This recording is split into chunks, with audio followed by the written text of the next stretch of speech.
questions are being raised in regard to the unethical behavior of a federal judge and her involvement of a massive ICE-related raid that took place in Iowa several years ago.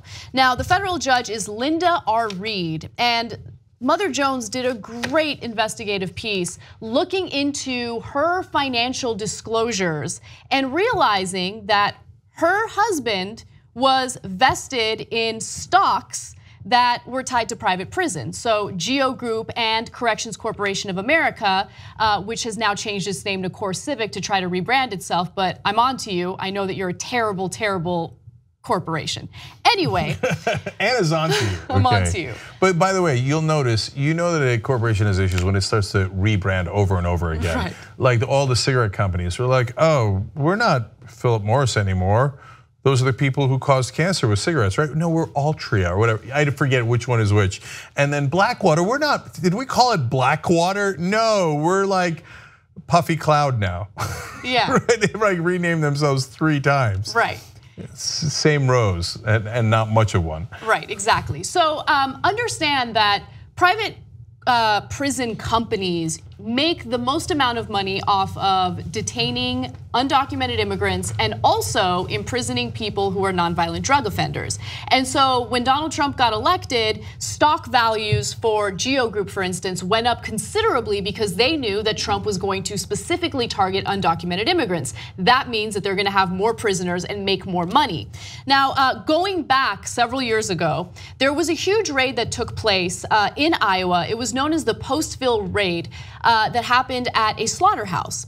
And so nearly 400 workers were arrested in the bust, which cost $5 million and was then the biggest workplace immigration raid in US history, okay? Now, about 270 of those people were sentenced to a minimum of 5 months in federal prison in a process that one witness described as a judicial assembly line, okay? So all these people get arrested, they get processed in a very short period of time, okay? A little over a week. And many of them testified that they were forced to plead guilty. They were coerced into pleading guilty. And so, of course, if you plead guilty, you're gonna be found guilty and you're gonna spend some time behind bars. Now, here's the important part. Before and after the raid, Reed's husband owned stock in 2 private prison companies, and he bought additional prison stock 5 days before the raid, and that's according to Reed's own financial disclosure forms, meaning that she had a vested interest in going through with this giant ICE raid. Now, Reed's husband sold his prison stocks in February of 2011 when they were collectively worth between $30,000 and $100,000. There's a huge disparity there, but that's again according to her own financial disclosures. They let you put in a range. Exactly. So between January of 2003 and February of 2011, Correction Corporation of America's stock price went up about 434%. GEO's rose 642%. So there's a great number of issues here. So first off, issue number 1 is they asked Reed, hey, can we do this raid? She was part of the process to authorize the raid. Now she knows that her husband owns stock in private prisons. And in fact, they asked for the authorization in March.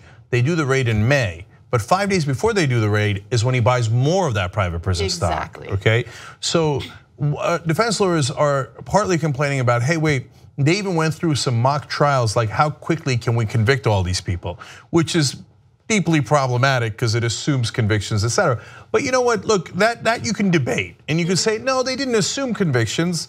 They were just getting ready because they had to process 400 people in a hurry. And you need to give them speedy trials. Okay, so that's debatable. The second portion is, should a judge be allowed to own, her family own stock in a private prison when she is imprisoning people?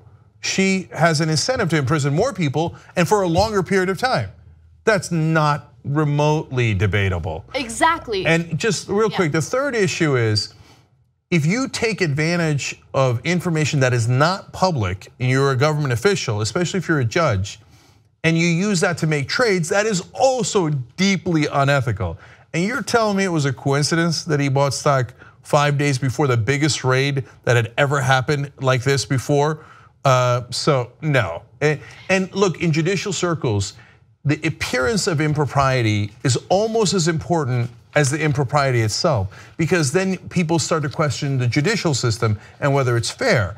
So did she take enough care to make sure that people didn't question the impropriety of her actions?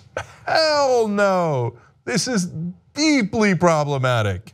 Right, and look, that is the reason why judges are supposed to disclose, their financial situation to see if there's any type of unethical issue there, if the judge is supposed to recuse herself or himself in a case, if there is a vested interest to rule a certain way. And so that's where the issue is. And also keep in mind that simply being here as an undocumented immigrant, if it's the first time that you've gotten caught being here as an undocumented immigrant, that's not a felony. It's not a criminal offense. They will deport you, but it's not considered a criminal offense. The way that they handled these workers was different from how things were done previously. They treated them as criminals because they said, oh, well, look, they're working at this slaughterhouse, and they're using employer ID numbers or social security numbers that don't belong to them. So as a result, we're gonna treat them as criminals. Why do you think they did that?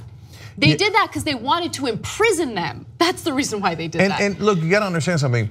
In the regular way of doing things, it's not like they're soft on them, it's a civil violation, but they deport them. Right. They deport them immediately.